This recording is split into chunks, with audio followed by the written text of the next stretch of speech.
নমস্কাৰ বন্ধুসকল, মই নীৰৱ গুণাকে আজি এটি নতুন ভিডিঅ' লৈ আপোনালোকৰ ওচৰলৈ আহিছোঁ। আশা কৰোঁ ভিডিঅ'টো সকলোৱে ভাল পাব।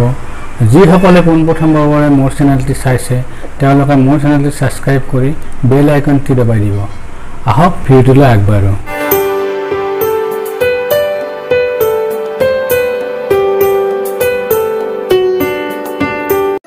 জ্বলি থকা চাকি গছি আকৌ জ্বলি উঠিব পাৰে।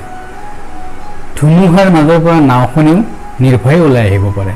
বিষাদগ্ৰস্ত হৈ নিজৰ সিদ্ধান্তক কেতিয়াও সলনি নকৰিবা, কাৰণ তোমাৰ ভাগ্য যিকোনো সময়তে সলনি হ'ব পাৰে। আপোনালোকে জানেনে, শিলৰ ওপৰত যেতিয়ালৈকে আঘাত কৰা নাযায় তেতিয়ালৈকে ভগৱানৰ মূৰ্তি বনাব পৰা নাযায়। জয়ী হ'বলৈ কলিজাত সাহস থাকিব লাগে আৰু উতলি থকা তেজ থাকিব লাগে। এই আকাশো নামি আহিব এদিন পৃথিৱীলৈ, মাত্ৰ মনত দৃঢ়তা আৰু সাহস থাকিব লাগে। চেষ্টাৰ পিছতো কেতিয়াও হাৰি যাব নালাগে। সেইবুলি মনত দুখ কৰি কান্দি থাকিব নালাগে। খেলপথাৰত হাৰি যোৱা ব্যক্তি আকৌ জয়ী হ'ব পাৰে, কিন্তু মনেৰে হাৰি যোৱা ব্যক্তি কেতিয়াও জয়ী হ'ব নোৱাৰে। যদি হীৰাৰ ক্ষমতা চাব বিচাৰা তেন্তে আন্ধাৰলৈ বাট চাবা। পোহৰততো কাছৰ টুকুৰাও জিলিকি উঠে। পিতৃৰ সম্পত্তিৰ ওপৰত অহংকাৰ কৰি তুমি কি পাবা?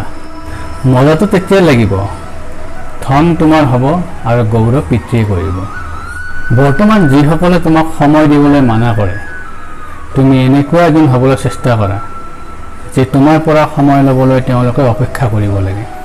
পৰিস্থিতি যিমানেই কঠিন নহওক কিয়, তুমি এদিন নহয় তুমি এদিন তাৰ পৰা ওলাই আহিব পাৰিবা। কিন্তু তাৰ বাবে লাগিব অক্ষম ধৈৰ্য শক্তি। যেতিয়া মই কষ্টত ভয় খাই গৈছিলোঁ কিন্তু মই মৰা নাছিলোঁ, কিন্তু জীয়াই থাকিবও পৰা নাছিলোঁ। নুসুধিবা মোৰ লক্ষ্যস্থান ক'ত, এতিয়াতো মই মন বান্ধিছোঁ আগুৱাই যাবলৈ। যিয়েই পৰিস্থিতি নহওক কিয় কেতিয়াও হাৰি নাযাওঁ।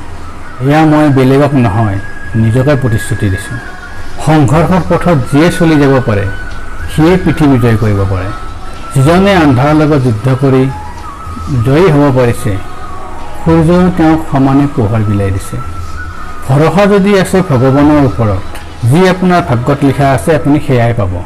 যদি ভৰসা আপোনাৰ নিজৰ ওপৰত আছে তেন্তে ভগৱানে আপোনাৰ ভাগ্য ঠিক তেনেদৰেই লিখিব, আপুনি যেনেদৰে বিচাৰে।